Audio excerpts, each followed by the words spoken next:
کی امت، آج ہم لوگ مختلف میٹنگز کرتے ہیں، کوئی سیاسی گفتگو کر رہا ہے، کوئی گھریلو گفتگو کر رہا ہے، کوئی گھر والوں کو بیٹھا کر گفتگو کر رہا ہے، کوئی محلے والوں کو بٹھا کر گفتگو کر رہا ہے۔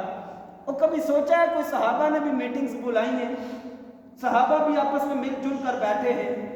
ایک دن اسی طرح ہی حضرت ابوبکر صدیق رضی اللہ تعالی عنہ، حضرت فاروق اعظم رضی اللہ تعالی عنہ، دیگر مختلف اور صحابہ رسول آپس میں بیٹھ کر میٹنگ کر رہے ہیں۔ عبداللہ ابن عمر فرماتے ہیں میں بھی بیچ میں تھا۔ میٹنگ کیا ہو رہی تھی؟ توجہ ہے؟ توجہ ہے جی؟ میٹنگ کیا ہو رہی تھی؟ کوئی سیاسی میٹنگ نہیں تھی، کوئی پنچایت نہیں بیٹھی ہوئی تھی، کوئی فیصلہ نہیں ہونے لگا تھا۔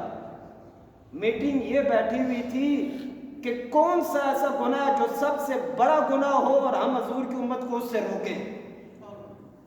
کبھی اس طرف ہم نے اپنے گھر والوں کو بٹھایا، بیوی بچوں کو بٹھایا، ماں جی کو بٹھایا، اپنے خاندان والوں کو بٹھایا، یار آج میرے گھر آ جاؤ، ہم لوگ میٹنگ کریں گے ہمارے اس محلے کے اندر کون کون سی خرابیاں ہیں۔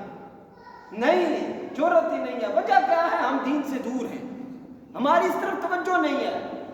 نبی پاک صاحب الاولاد صلی اللہ علیہ وسلم کے اصحاب بیٹھے ہوئے ہیں، میٹنگ یہ کر رہے ہیں کون سا ایسا بڑا گناہ ہے جس سے امت کو روکا جائے، کون سا ایسا گناہ ہے۔ اتنی دیر میں کیا دیکھتے ہیں کہ وہ کونے میں ایک صحابی رسول ہیں جن کا نام ہے عبداللہ ابن عمر رضی اللہ عنہ، وہ کونے میں بیٹھے ہوئے ہیں۔ فاروق اعظم رضی اللہ تعالیٰ عنہ نے اپنے بیٹے کو بلایا، فرمایا عبداللہ ابن عمر ادھر آؤ، ادھر آؤ عبداللہ۔ بلا کے فرمایا وہ جو کونے میں شخص بیٹھا وہ بڑا دانا ہے، بزرگ ہے، وہ میرے محبوب علیہ السلام کی نشست میں بہت زیادہ پایا گیا ہے، جاؤ اس سے پوچھ کے آؤ کہ کون سا ایسا گناہ ہے جو سب سے بڑا گناہ ہو اور امت کو اس سے روکا جائے، اس گناہ سے۔ عبداللہ ابن عمر کہتے ہیں میں چلا گیا، میں جا کر ان کے پاس بیٹھا، سلام دعا کی۔ عبداللہ ابن عمر کے پاس جب گیا تو ان سے میں نے پوچھا یہ حضور کے ساتھ بیٹھے ہوئے میٹنگ کر رہے ہیں، کون سا ایسا گناہ ہے جو سب سے بڑا گناہ ہو اور اس سے امت کو بچایا جائے؟ عبداللہ ابن عمر رضی اللہ تعالی عنہ نے روتے ہوئے آگے سے کہا جا کر رسول اللہ کے اصحاب کو بتا دو کہ سب سے بڑا جو گناہ ہے نا وہ شراب نوشی ہے، وہ ام الخبائث ہے، سب سے بڑا گناہوں کی ماں ہے، وہ شراب ہے۔ اب وہ واپس آئے، آ کر اسی طرح کہا۔ حضرت ابوبکر صدیق اور حضرت فاروق اعظم رضی اللہ تعالی عنہما کہنے لگے ہم خود جا کر پوچھیں گے کہ ام الخبائث یہ شراب نوشی ہے، باقی گناہ کدھر گئے ہیں؟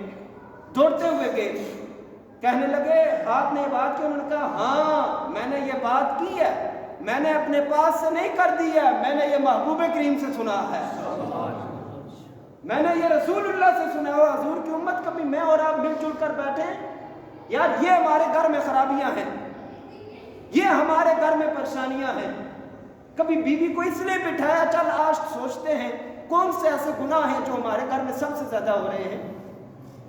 آج ماں جی کو بٹھا کر جہاں رشتوں کی باتیں کرتے ہیں، جہاں مستقبل کی باتیں کرتے ہیں، جہاں خرچوں کی باتیں کرتے ہیں، اور کبھی کسی عورت کو بھی توفیق ہوئی ہے خامد کو بٹھا لے بھائی تو نے فجر کی نماز کیوں نہیں پڑھی ہے، میں پڑھ لیا تجھے کیا تکلیف ہوئی ہے؟ کبھی گھر میں یہ ماحول بنایا ہے اپنے بیوی بچوں کو گھر والوں کو؟ نہیں، ہم حضور کے دین سے دور ہیں۔ رسول اللہ کے صحابہ نے پوچھا جا کر عبداللہ ابن عمر رضی اللہ عنہ کس چیز نے تجھے اس بات پہ لے کر آیا کہ ام الخبائث شراب ہے؟ انہوں نے کہا میں نے رسول اللہ سے سنا، میرے صحابہ یہ جو شراب نوشی ہے نا یہ سب سے بڑا گناہ ہے، یہ ام الخبائث ہے، لہذا یہ حضور کے صحابہ آپس میں بیٹھ کر میٹنگ کر رہے ہیں کون سا ایسا گناہ ہے جس گناہ سے امت کو روکا جائے تو وہ شراب نوشی ہے۔